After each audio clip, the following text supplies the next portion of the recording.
Alors voilà, je vous reprends. Donc là, ça y est, j'ai réussi à retirer le fameux roulement, donc tout le moyeu. Et donc là, on voit le roulement qui est là. Ici, qui était fixé avec les 5 vis Torx que j'avais, mais peut-être que vous aurez du clé Allen.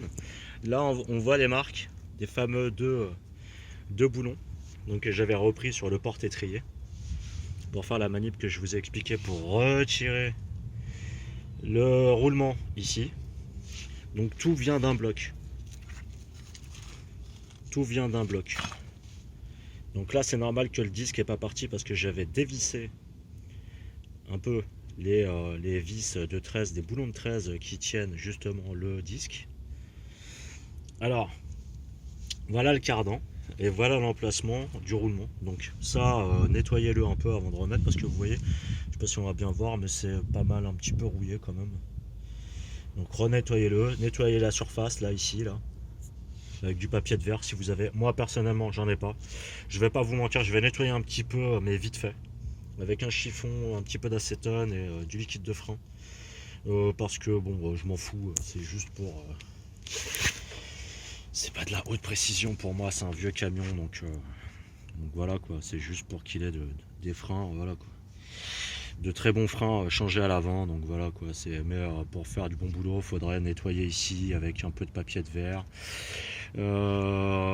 mettre un petit coup avec dans les filetages, etc. Bon, ça, je vais pouvoir en faire une partie quand même pour me nettoyer un petit peu, quand même pas mal.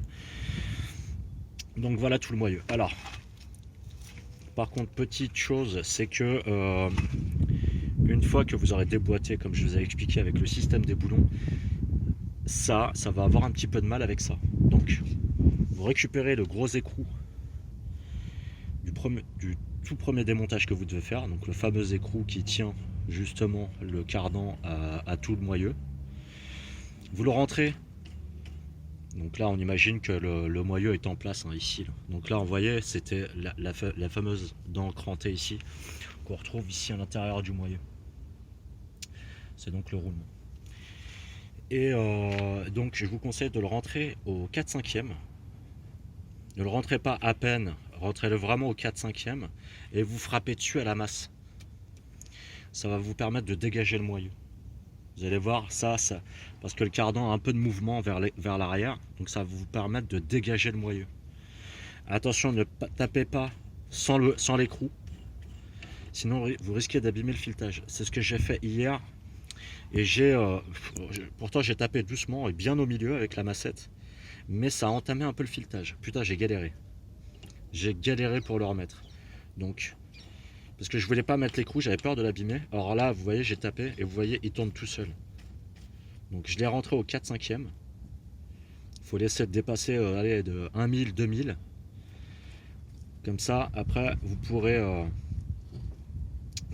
comment dire, vous pourrez revenir serrer tranquillement. Ça va vous permettre de dégager tout le moyeu.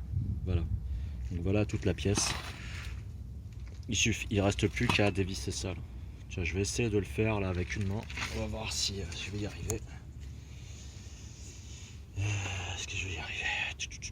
Bon, je vous reprends après, je vais vous faire une petite vidéo, une dernière petite vidéo. À tout à l'heure.